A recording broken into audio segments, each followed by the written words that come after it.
Hi, this is Emily of Emmy Bean Jewelry here, and this is a quick video on how to make an open backed bezel. So here I have an Australian boulder opal, which I've already made the bezel for, and I have my sterling backing here. The bezel is fine silver. It's like a 1/4 inch tall because it's a really tall boulder opal. It's also a bit uneven across the top, but that's cool. We won't be worrying about that right now. Right now, I'm just going to show you how to solder the back plate on and then cut out a window from the back. Okay, so first things first, before we sand the bottom, we are going to check for where our solder seam is. I was always taught to put solder down onto your soldering brick. That way the heat will draw the solder right up that seam. And that's what I teach my students too. It just tends to make things a little bit easier, as well as easily recognizing what part is the bottom of your bezel and what part is the top of your bezel. Because, especially with a shape like this, it isn't the same all the way around. You need to know which is the top and which is the bottom. That way it's you're not undoing anything later on. So first we're going to do is sand the bottom to make it nice and level. I'm using 500 grit wet dry sandpaper. And you can actually get a lot of use out of it. You can rinse it and use it again. You can actually keep it wet as you're working in order to keep the dust down. I like to rotate my pieces in between when I'm sanding. That way, in case my fingers are putting extra pressure on one edge, if you rotate it in between, the pressure is then evenly distributed amongst all the sides.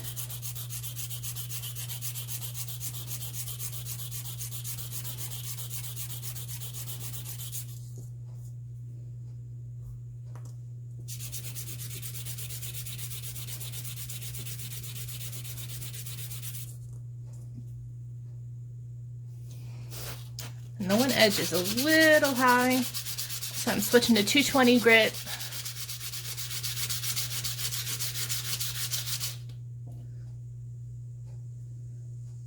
So it has a little bit more tooth. It's taken a little bit more off at a time.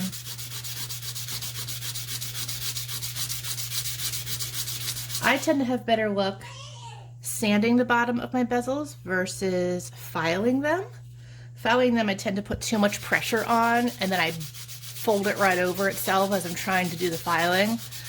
That results in a lot of swearing. So I've resorted to just doing a lot of sandpaper. I just keep it in my drawer here. My bench is actually a watchmaker's bench, so it has a different drawer style setup than a traditional jeweler's bench. So I'm just taking advantage of that. All right, that looks nice and even. Now before any soldering happens, we're going to once again test the fit of that stone. Make sure it is in, nice and tight. There we go. So because this is such a large stone, that is why I'm going to do an open backed bezel. Not because there's anything pretty on the back. Sometimes there is, especially for boulder opals. So open backed bezels are a great choice. I'm going to do it in this case because otherwise this would take up a whole lot of material, make it a little bit weightier as well as pricier. So next step is soldering. So now I have my bezel on top of my back plate on top of my soldering brick. I like to use solderite pads, and I just cut them up into manageable sizes. That way I'm not working on a giant pad all at once. Once this side gets too gunked up to use, I can flip it over and have a nice clean flat side. So here I have my medium solder in a really old film container, back when film was bought on rolls.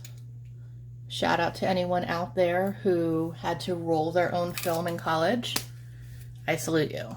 I did it too. All right, so I'm going to put one large piece of solder in there.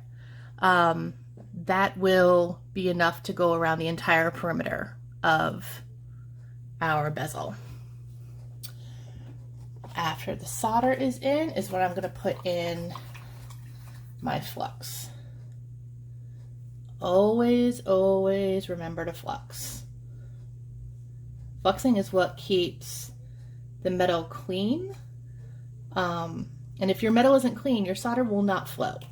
It just won't. It doesn't matter how much solder you put in there. It doesn't matter how high you have that torch. It will not flow unless the metal is clean and the solder is clean. All right, so I'm just using my little butane torch here because that's quick and easy for me. So here we go. The flame's up a little high. I don't know if you can see it so well here. There we go.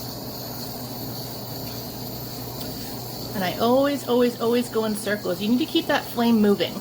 You cannot keep it stationary. If you keep the flame in one place for too long, then your metal's going to get too hot and it's going to melt. We're not looking for our silver to melt. We want our silver to all reach the same temperature at the same time. That way, that solder will flow and attach the bezel to the back plate. So because I'm right-handed, I have my torch in my left hand, and I have my solder pick here in my right hand, since I'm right-hand dominant. If you are left-hand dominant, reverse it. Keep your solder pick in your left hand, your torch in your right. It's a little awkward at first to get used to controlling fire with your non-dominant hand, but you pick up on it real quick. Even if you don't think you need that pick, keep it at the ready. You never know when you might need it. All right, we're down to the last stage of soldering, when it goes from bubbling to powdery. So now we're in the quote clear stage, and we're just waiting for that piece of solder to ball up, and there it goes. And as long as we keep that flame going around the perimeter of the bezel, the solder will follow it. Solder goes where the heat goes. So wherever that heat is, that is where the solder will flow. I just want to make sure it's absolutely flowed all the way around. And we're good. Time to turn the torch off. I let it sit for a count of about 10, and then I quench it in plain water, and then I put it in my pickle pot. Okay, so now it is time to take my piece out of the pickle pot. And my pickle pot is just a little crock pot, the Little Dipper style. I found it at a thrift store years ago for like $5. So it's a really great find if you can find one at a thrift store. That way you're not spending an arm and a leg on it. Always make sure when you reach into your pickle pot to use either bamboo tongs or copper tongs. You can't put anything with steel in there, or else it will contaminate the pickle and you have to start all over again. I've received the question a lot, what is pickle? So pickle is a chemical compound that is mixed with warm water and usually kept in a crock pot or something similar to remove copper oxides from soldering, as well as flux glass and stuff from metals. I like to use this brand, Pickle It, from Rio Grande. I'm not being sponsored to say this. They're not paying me. I just really enjoy this product. I used to make my own out of salt and vinegar, but it really made the entire studio smell like sauerkraut. And unless you're Pennsylvania Dutch like me, it really isn't a very pleasant smell. So I've resorted to using this, and I like it very much. Highly recommend it. Highly. So here is my piece. And I cleaned up the back a little bit with some rough sandpaper because it was just real nasty and gross. So there it is. So now next we're going to do is set up to figure out what we need to cut out of the back and how we're going to do so. So here we have our boulder opal, and we have our bezel. Now, there's nothing super fancy on the back of this. It's just the host rock, the ironstone.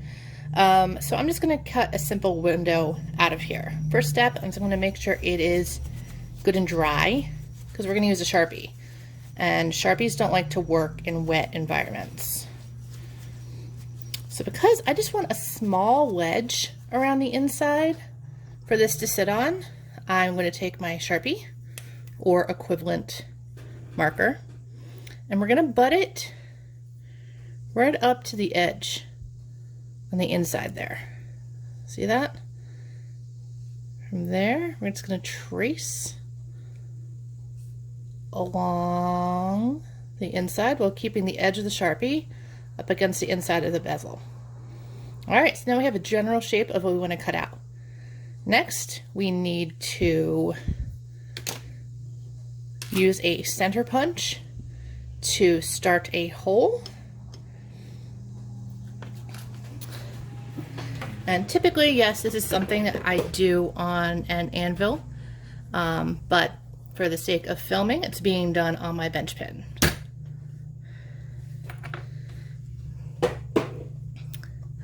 Okay, then from here, I just need to prep my flex shaft and put a drill bit into it. So I'm just going to use this drill bit here. Still has some remnant silver on it. Because I'm not worried about having too large of a hole, since we're going to be just using this hole to thread your saw blade through. So nice and tight. Then I'm going to use some beeswax to lubricate that drill bit. Don't be afraid to use beeswax, burr life, anything like that when you are using drill bits or cutting burrs, anything like that.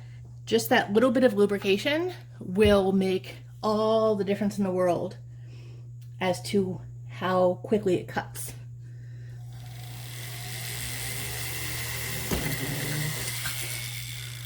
Okay, hole is drilled.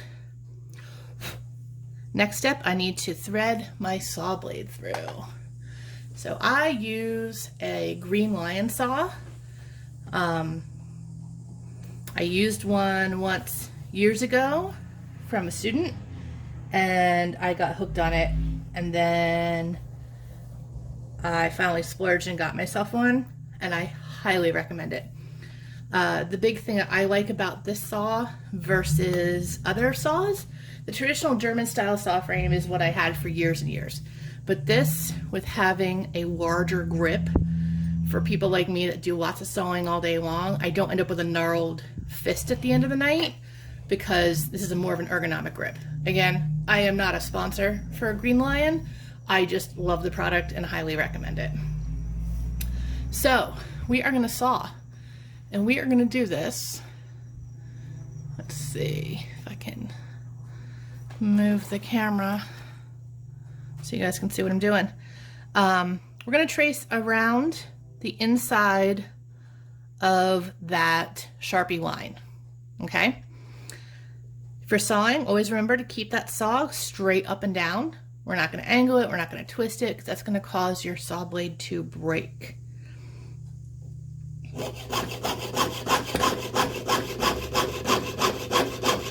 And if you think of sawing as similar to using a sewing machine, when you're using a sewing machine, that needle can only go up and down. The only thing that can turn is your fabric. It can be very similar with metal. If you think of your saw as a sewing machine needle, the only thing that is making the real hard turns is that metal.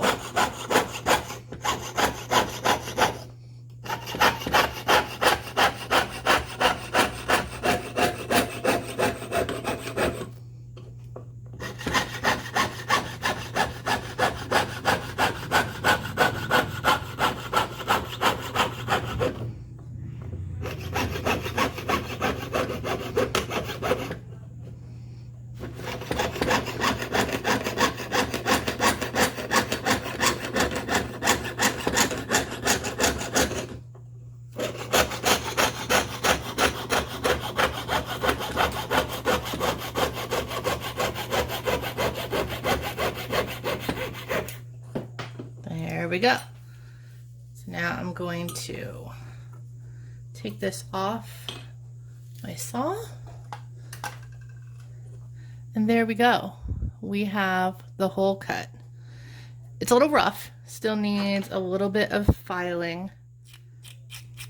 I like to do that from behind because right now our view is impeded by that Sharpie line. It's gonna go away, but right now it's a little bit easier just to see from behind to get your filing done.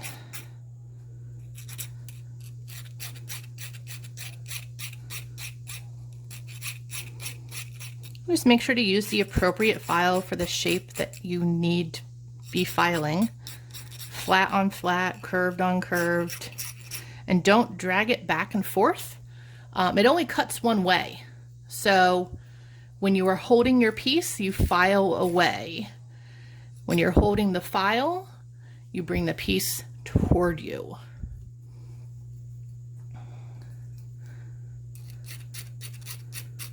And there we go. So now, typically at this point, everyone says, don't put your gemstone in, it'll get stuck unless you use dental floss. That's true. However, we have a hole popped out of the back, so we can see that beautiful back. And that is it for making a window in the back of your bezel. Now there's other styles you can do too. You can make patterned window backs. You could have a cutout of a bird. You could have cutouts the way they do for like stained glass with all sorts of geometric shapes in there. The limits are basically whatever you feel comfortable doing sawing. And it's great sawing practice to do too. So that is it. If you have any questions, please let me know. Thanks. Bye.